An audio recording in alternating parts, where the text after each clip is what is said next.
today? So today we are at Peggy's Cove, and we are in the Beals Barn, which is right on the edge of the Atlantic Ocean in Peggy's Cove, Nova Scotia. It's gorgeous. What a gorgeous day, too. Yeah. My name is Firth McMillan, and I teach mindfulness classes, and I coach people through a mindfulness lens. So what does that entail? Well, the coaching is a one-on-one session, usually on the phone, and it's looking at a challenge that you may be having in your life and learning mindfulness concepts as a way to navigate that challenge. So I can give you a call if, let's say, I'm having a major anxiety because my kids are going back to school and they're unhappy. Absolutely, yeah. We would do a little bit of meditation in that case, so that you could practice, like I would show you some ways to use your breathing to help calm down. And we would also talk about strategies for managing anxiety. And we'd have, through doing a meditation, you would feel more relaxed in your body. And then I could give you we can tape the sessions. Often I do that so that you could practice them on your own at home. And then usually we would do a reading together about kind of dealing with that specific kind of anxiety, and then talk about what resonated for you and how you might be able to work on that, what things might come up over the week where you could practice interacting with your kids and helping manage your own anxiety, and kind of helping them learn tools to help theirs as well, since they're navigating the school system. And then when you came back next week, we would talk about what went well and how we can build on that, and what was useful and what wasn't, and take it from there. Would you coach a family? I think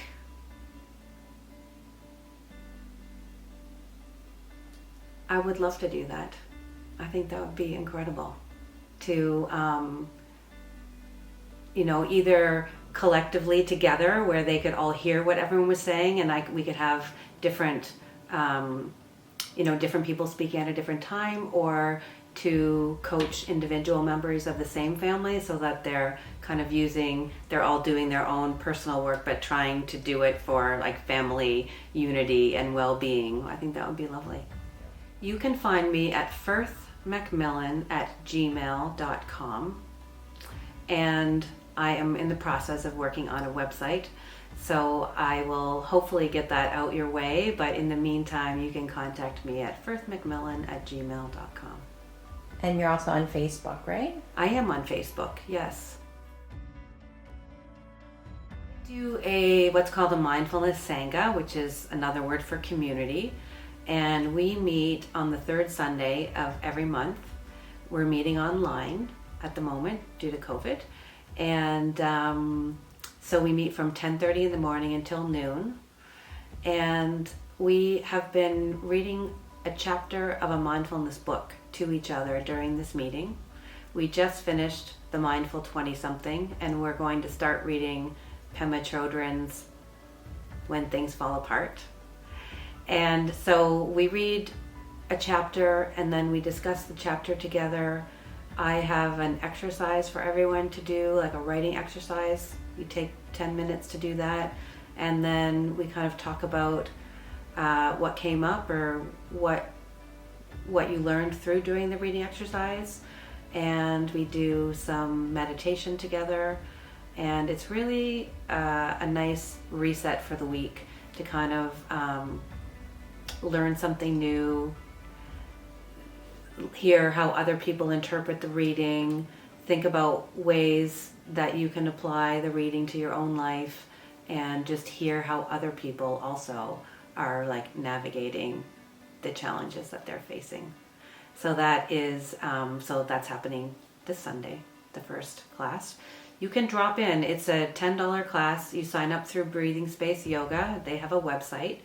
And you can come this Sunday and next month Sunday, or you can drop in whenever you feel like it. There's no commitment other than coming to the one class. Most of my coaching has been with individuals, but I also teach mindfulness and meditation, and I teach classes, and those happen in groups. And typically I was teaching those 100% in person, usually between 6 and 12 people in a class. And I've been doing a couple of different kinds of classes. One is the Koru mindfulness classes, and those are 4-week sessions that were, it's a whole program actually, designed by 2 counselors at Duke University. And it's learning some meditation techniques and breathing techniques to help manage stress and anxiety. And it's also there's a textbook that goes along with the class. And in the textbook, you learn a lot of mindfulness concepts that can help you live a more joyful life.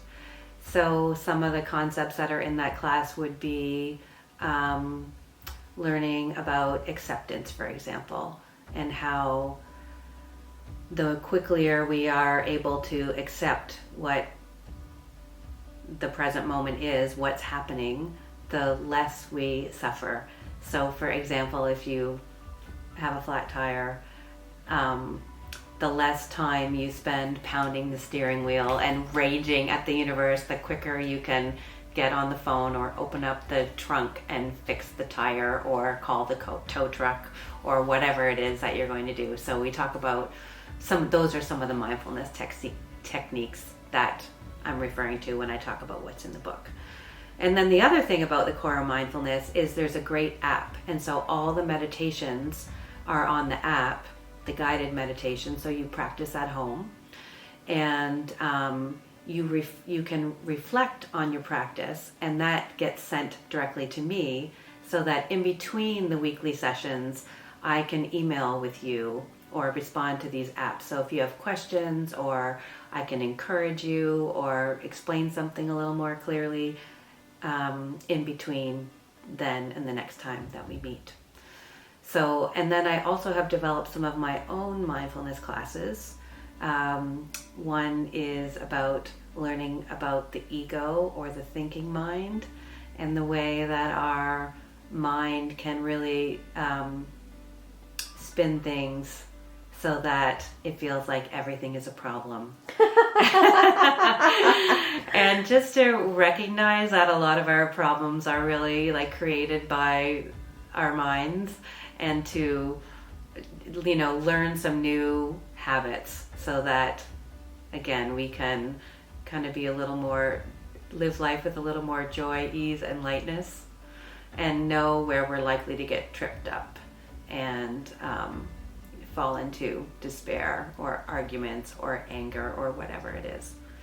So I do individual mindfulness coaching, which is one-on-one, and is very directed by the client, what works for you exactly.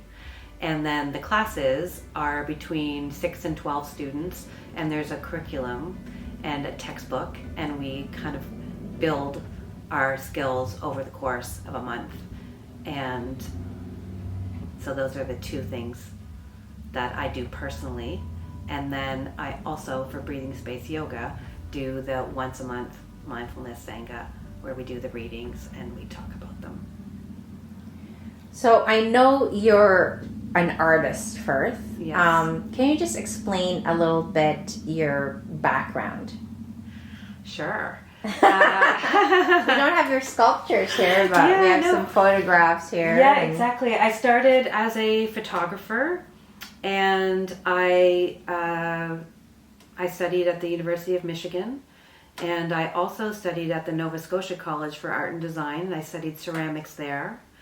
And so now I divide my time between photography and sculpture. I used to be a potter, and I had a business on the Peggy's Cove Road called Nine of Cups. And I work with clay now, but more in a sculptural way. And currently, I am working on a book, and the book is a collection of 365 photographs, each taken, so it's a calendar book, and each photograph is paired with a quote. And you're meant to look at one a day as kind of a reset and a reminder to live in the present moment. And so right now I'm working on September. So these are the pages from September's book, and some of them I haven't found the photograph yet, and some of them I haven't, found the quote, and some are completely finished. Again, that would have been in 2018. And so they're really photographs from, I've been very nomadic, so they're photographs that I've taken as I've lived all over North America. But what they're really about is paying attention to what's happening in the moment, what's happening with the seasons, what's happening with the light, kind of encouraging everyone to be observant. And then the quotes also point to that. So the quotes are helping to remind you of different ways there are to be present and to be aware of the life that you're living.